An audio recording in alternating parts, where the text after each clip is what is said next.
Alors, ce que je propose maintenant, c'est de passer sur des généralités pour parler du stress et du stress qui peut conduire au burn-out. On va faire des distinctions. Est-ce que je te laisse quelques chiffres sur que plusieurs d'entre vous certainement vous connaissez, mais qui sont peut-être qui sont importants de rappeler. C'est une étude de 2011 du baromètre annuel de l'Observatoire de la vie au travail qui dit que 40,7% des salariés se sentent exposés au stress dans leur entreprise et qu'entre 50 et 60% de l'ensemble des journées de travail perdues sont liées plus ou moins directement au stress. Et que ce coût serait de l'ordre de 20 milliards d'euros dans l'Union européenne, d'après le docteur Patrick Légeron, une étude qui date un petit peu maintenant. On a mis quelques chiffres, puis on passera à quelques généralités ensuite. 22% font part de comportements systématiquement hostiles de la part d'une ou plusieurs personnes dans leur travail. Il y a vraiment une agressivité dans ce rapport au travail. 300 à 4 suicides liés au travail par an en France, selon Sylvie Brunet du CESE, et bien entendu le nombre de suicides au total en France, on retrouve effectivement ce chiffre qui est que chez France Télécom, à l'époque, quand ça avait été dénoncé, ce qu'a dit le président avec énormément de plus que de la maladresse, une erreur de communication dramatique, de dire, mais attendez, c'est la même chose que ce qu'il y a par la population. C'était peut-être ça la plus grosse erreur, c'était de savoir aussi mal communiquer.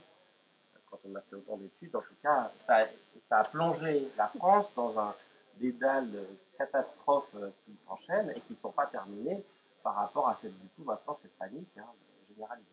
Alors, je vais passer la parole à Claude pour donner quelques généralités. Voilà, donc là, je vais donner des généralités sur le stress. Je vais démarrer par une définition. C'est la définition sur laquelle nous, on va s'appuyer. Certainement, peut-être certains d'entre vous ne seront pas d'accord forcément pour prendre cette définition, mais en tout cas, on vous la révèle. Donc, pour nous, le stress, on l'appréhende comme un déséquilibre de perception entre les contraintes que l'environnement impose et le fait de se sentir apte à faire avec ces contraintes. Donc un déséquilibre, on pourrait dire, avec ses propres ressources et les contraintes de l'environnement.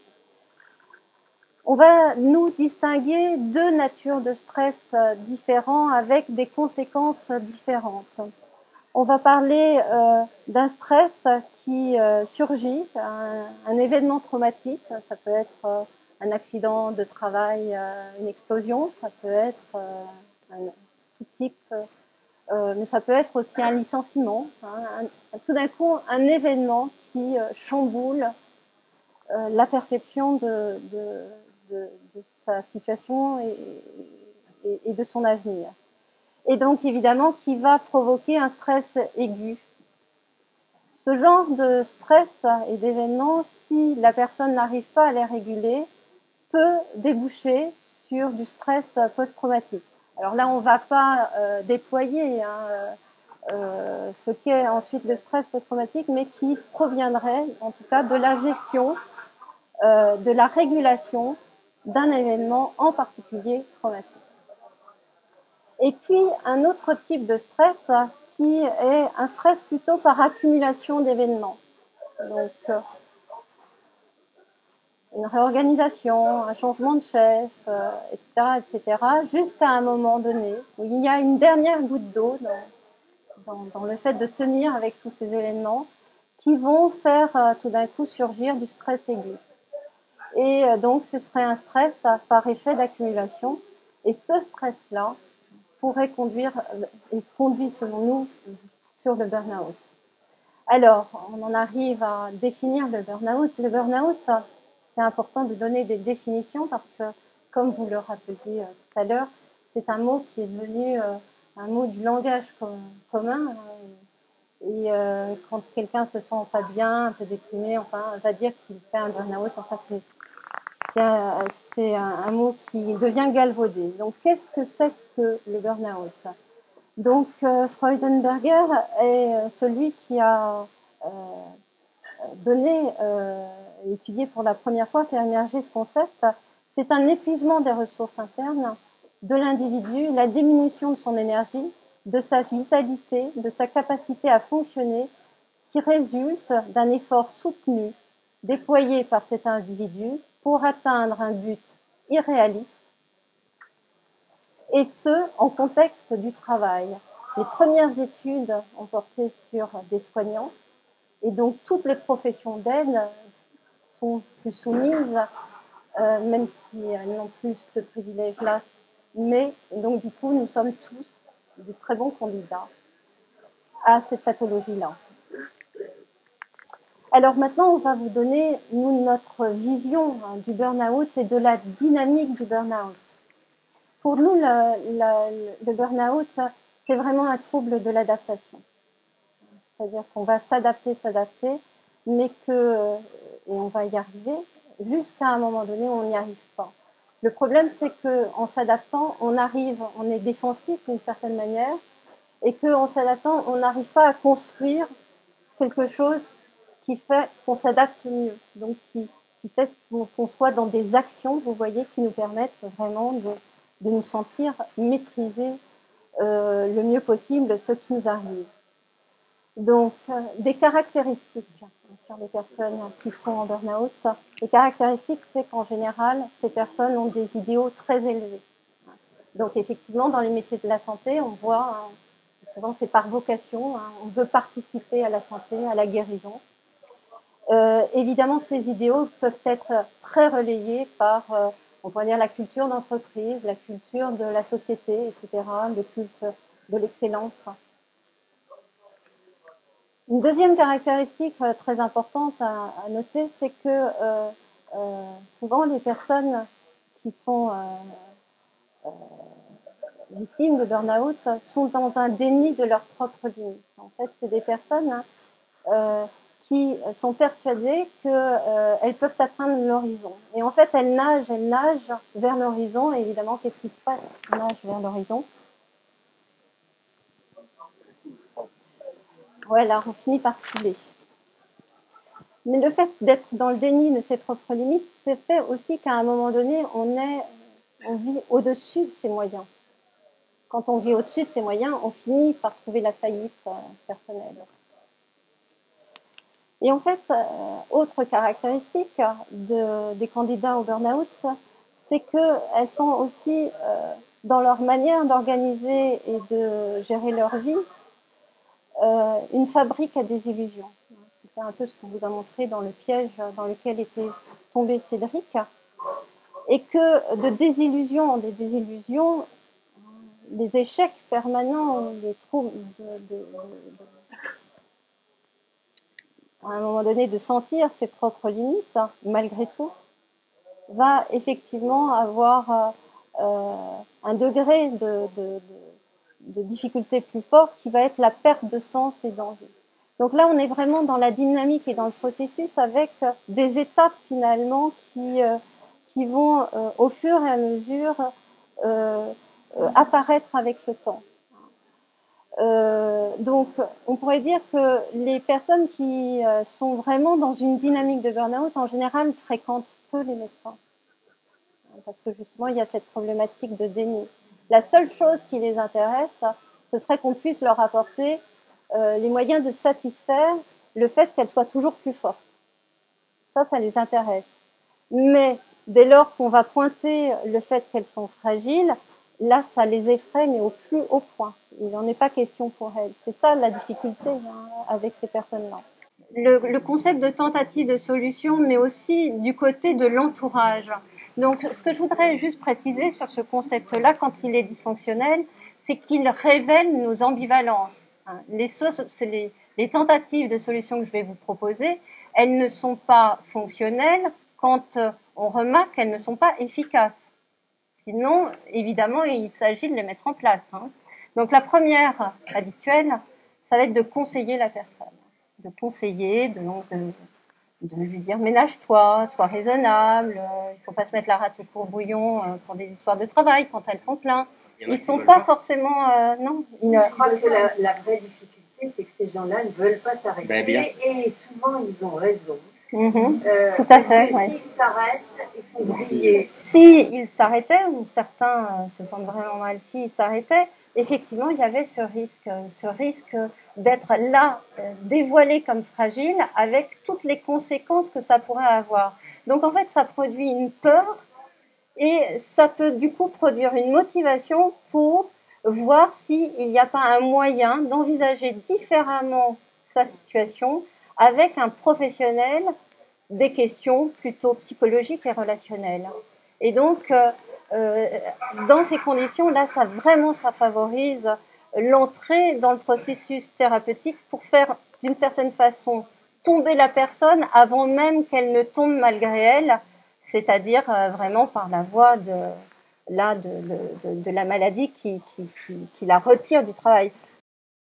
Je vais juste finir sur ces fameuses tentatives de solution, parce que si vous regardez l'antériorité, en fait, c'est que finalement, on y a accès finalement. Donc, donner des solutions radicales et définitives, c'est aussi quelquefois bien d'extraire quelqu'un du danger dans lequel il est quand c'est imminent. En même temps, si c'est trop définitif, ça va soulager dans un premier temps et dans un deuxième temps, ça va avoir un effet encore plus fragilisant.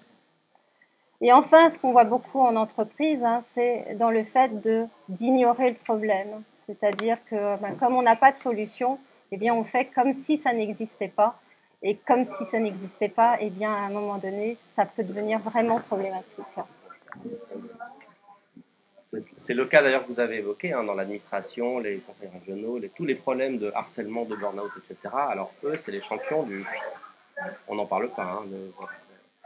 Je vais dire 2 mots de conclusion sur la façon d'intervenir. C'est que notre diagnostic, et c'est important dans notre collaboration avec les médecins ou avec les médecins du travail, d'abord il y a un traitement d'une urgence quand les gens viennent dans le cadre d'un diagnostic chez nous, pour ensuite donner du temps et pour situer le problème et traiter le problème. Notre réponse, c'est un diagnostic qu'on appelle, nous, opératoire, parce que, bien entendu, comme pour d'autres, dans d'autres approches en psychanalyse, on va chercher à comprendre un peu pour nous la lecture relationnelle, mais on va aussi donner à la personne un chemin à suivre, et ce chemin, il va se traduire quand il y a lieu, en fonction de ce qui sera passé, par une intervention qui fera peut-être bondir certains, mais qui est au maximum de 10 rendez-vous. Ça ne peut pas, chez nous, être plus de 10 rendez-vous. C'est le propre de notre formation qui fait que les thérapies sont au maximum de 10 rendez-vous. Ce qui est propre aussi à ce diagnostic, c'est que Cédric, dans ce que Claude a expliqué, on va lui indiquer la stratégie à suivre. Plus il veut absolument que les choses soient parfaites, plus les choses sont compliquées. On va lui dire comment dire les choses, c'est la communication, et on va lui donner l'attitude relationnelle à trouver. Ça, c'est vrai dans le cadre du diagnostic et dans l'intervention. Bref, pour conclure, je dirais que Palo Alto a apporté cette lecture relationnelle et interactionnelle sur toutes les difficultés qu'on caractérise comme venant de problèmes interactionnels entre les gens. Et Palo Alto aussi nous a apporté une façon de travailler sur un problème en définissant un objectif de façon extrêmement précise et mesurable, a été fondé par d'éminents psychiatres, mais aussi cybernéticiens et aussi anthropologues, qui fait qu'on revendique, ça fera aussi peut-être bondir certains, mais des résultats au sein des centres de recherche de Palo Alto, qui, notamment en Italie avec le professeur Nardone, font qu'en moyenne, sur des traitements de pathologie, les patients vont dire que leur problème est réglé, y compris sur de long terme, à 80%, y compris dans des cas de harcèlement, de burn-out, de stress post-traumatique, de certaines formes d'addiction. Je ne présente pas dans le détail ça, qui est vraiment le fait qu'on travaille sur un processus, un élément de diagnostic est opératoire. On met en œuvre, comme vous en tant que médecin, des prescriptions. Nous, on ne donne pas de médicaments, mais ce sont des conseils, des prescriptions qu'on va donner et qu'on va réajuster, comme pour vous en tant que médecin, un peu en fonction de comment fonctionne la prescription par rapport au traitement. Et à la fin, on clôture l'intervention tout comme il va y avoir une réduction de fracture après une intervention chirurgicale et par exemple un kiné, on va, et pour nous c'est fondamental, dans ce temps qui est rapide, on va prendre aussi du temps pour que cette nouvelle habitude que la personne va acquérir puisse s'installer dans le temps, et c'est la clôture de l'intervention. Voilà, la littérature est très importante sur le sujet. Pour ceux que ça peut intéresser à titre personnel ou dans votre pratique, on ne peut que vous recommander des ouvrages de Jean-Jacques Wittezel ou de Giorgio Nardone ou de Paul Václavic. Voilà, au final, comment on fonctionne, et je vais conclure par cette phrase qui est, si on devait retenir un seul mot dans notre façon d'appréhender les choses par rapport à vous, médecin, c'est qu'on ne cherche pas tant à combattre le symptôme, on ne cherche pas à ce que la personne qui consomme 5 litres passe à 4 litres, de 4 litres à 3 litres, on cherche à ce qu'elle acquiert une nouvelle ressource. C'est très important, on cherche à ce qu'elle acquiert une nouvelle ressource grâce à laquelle elle va, au final, grâce auquel le symptôme va s'arrêter. Et on va travailler ça, notamment en utilisant beaucoup les paradoxes, et je finirai par ce dessin d'humour, ce paradoxe de ce patron qui hurle sur son collaborateur, mais c'est quoi cette histoire de souffrance au travail? Il n'y a pas de souffrance au travail ici dans notre entreprise. Donc c'est tout ça sur lequel nous, on cherche à regarder, à utiliser ces paradoxes, ces recadrages. Voilà. Merci beaucoup à tous.